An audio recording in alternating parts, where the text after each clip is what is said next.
Hi everyone, I'm Janet Prop Morgan. I'm a mom of 8. I'm a book writer and illustrator for children, and I also started this channel so that I could do book reviews on children's books and just be able to geek out a little bit over just beautiful illustrations, special stories, and books that maybe you haven't heard of but should. And so today, in keeping with that theme, is I'm going to be doing hidden gems from popular authors. So the books in this video are from authors you probably have heard of, or maybe know about their most famous book. But I'm going to be covering books by them that maybe aren't talked about very much, or at least I don't hear talked about very much. So we're going to be getting right into that with the incomparable Jan Brett. And Jan Brett is somebody who is just a top-tier illustrator. She's so detailed. You probably know her for classics like The Mitten. She's also very popular for a lot of her Christmas books. She did The Night Before Christmas. I think she has one called The Wild Reindeer. They're very popular.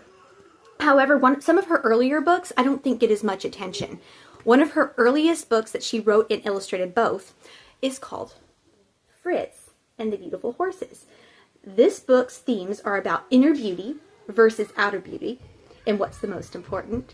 But it has an exciting plot line throughout and beautiful illustrations as usual for Jan Brett. I'm going to turn the book so you can see the design wraps around. And this is a fun one to look at, especially if you have children who like horses, which I do, and I did as a child. I remember looking at this one as a kid and just eating it up. As usual, Jan Brett really leans into folk art and designs and lore from lots of different European countries and actually all over the world. I say European because she does a lot of those. Like, I think she has art from Ukraine and from Switzerland, just all over. But she also does things from, I think, some African cultures in some of her books and different places all over the world. Native American. But anyway, back to this book.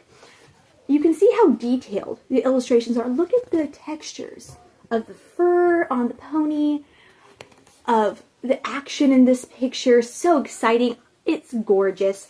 This book doesn't take a very long time to read, but you probably will spend longer on it because the pictures just beg to be stopped and stared at.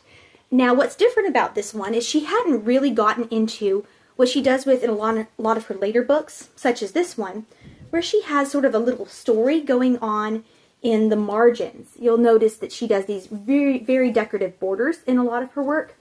And those are very fun to look at. You'll see has little animals.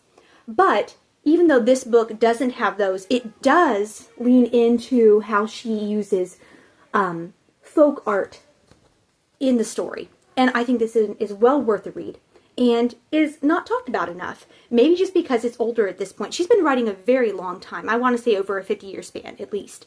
So I hope you pick this one up and enjoy it with your kids. All right, so moving on, another book that if you have children, you probably have come across is Llama, Red Pajama. This book, I have sort of a love-hate relationship with it. As you can tell, the kids like to look at it. They like me to read it. It has very good, like, kind of rollicking rhyming scheme to it, which one of my pet peeves about this story is that the sequels don't really have as good of a rhyme scheme, which is kind of frustrating when you're reading it. But the author is Dewdney. I'm sorry. I butchered that. And I almost always just see these books by her, the Llama books. However, a few years ago I came across this book called Nobody's Perfect. And Nobunny's Perfect. I'm sorry. I butchered that too. It's okay. This book has a really sweet rhyme scheme. It's all about manners and courtesy. It doesn't like come out and hit you in the face with it and like, we're going to learn about manners today. It has a fun rhyming scheme. It has these great little pictures on the inside of these mischievous bunny rabbits. And at first it shows them all kind of being naughty. And then we have it switch over and we have them sharing and doing what's right. And it's just talking about being kind to your neighbors and being a good friend. It's very simple, but the rhyme scheme is right. It's just perfect. It does not falter or get choppy. There's not a bunch of forced rhyme in it. This is a good one. This is a good teaching book. I don't always go for books that are too preachy. I don't like that when the message is too much, like you feel like you're hitting your child on the head with it. Let's read a book about not lying. Let's read a book about sharing. Okay, like those have their place, but sometimes it's better to have a book that's just a fun read and you're laughing at the funny bunnies, but they're getting the lesson just the same. And that's what I feel about this one. Plus, it's a fun find to find something by an author everyone knows. Oh, hey. Okay, I'm back. Let me collect my thoughts again. The next one is also probably a book that you've seen around if you have been a parent for any amount of time. And it is Goodnight Moon by Margaret Wise Brown. This is one of those ones that like everybody gives for baby showers. You see it in every bookstore. It's very, very popular. And I think it is because of the rhythmic rhyming through it. It has a very good like bedtime cadence. I'm sorry, my kids are being very loud today. They're fine. Anyway, I actually don't love this book particularly. It's nice, but it's not really anything special to me. However, I do think that Margaret Wise Brown had such a gift for writing in a beautiful lyrical style. She has several books that we have here at the house that I don't hear talked about, but I really enjoy reading to the kids, and the kids enjoy listening to, and they want to hear them again and again. The one I'm going to talk about today is kind of unique.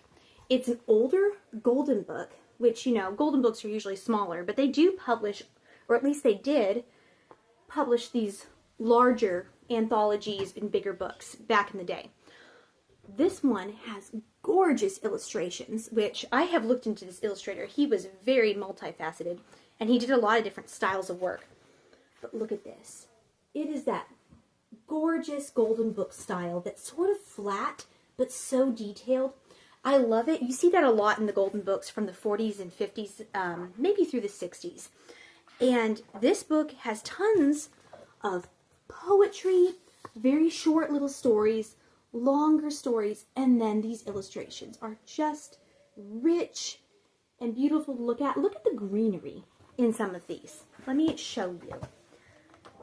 It is so layered and lush looking. Look at this fall themed picture.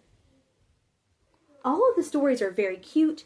They have a dreamy quality to them that I really love.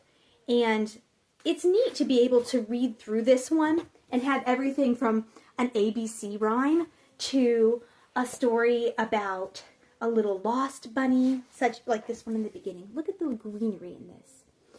There's a few pictures in here that really just, I always have to stop and stare at them because they're just so beautiful.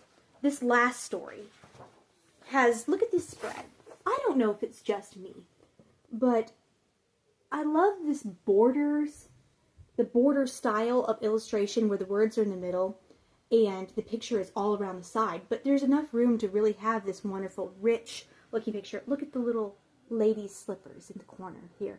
I loved that about this book. All of the flora is like real flora, and even the end papers have little rhymes on them and really beautiful, rich layering. Look at the front one. They're both different, and they both have a different rhyme. This book is a treasure, and it's something that I think children would like to listen to because you could just open it and read one little short story if you only had time for that. Or you could continue on and enjoy like reading the whole thing. I think it's about maybe 20 different poems and stories throughout. It says The Golden Bunny and 17 other stories and poems. So yeah, even, look at that. Even the title page is gorgeous and has little hidden poems on it. I have found this book used a couple of times. I snatched this one up at a yard sale, I think.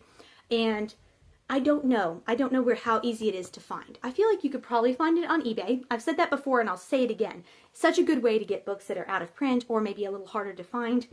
And it's well worth having. Look, even the back.